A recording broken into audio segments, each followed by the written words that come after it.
ஐயா உண்டு.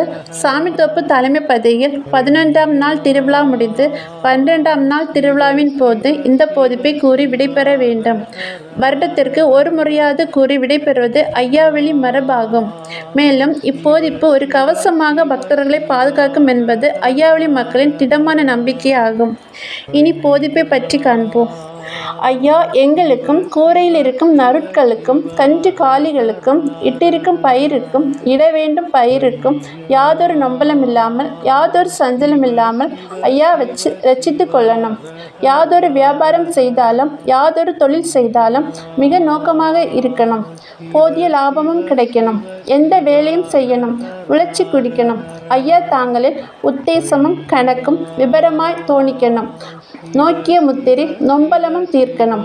ஐயா தாங்களுக்கு ஐயா கூரைக்கு இப்போதிப்பை கூறிவிட்டு விழுந்து வணங்கி விடைபெற வேண்டும்.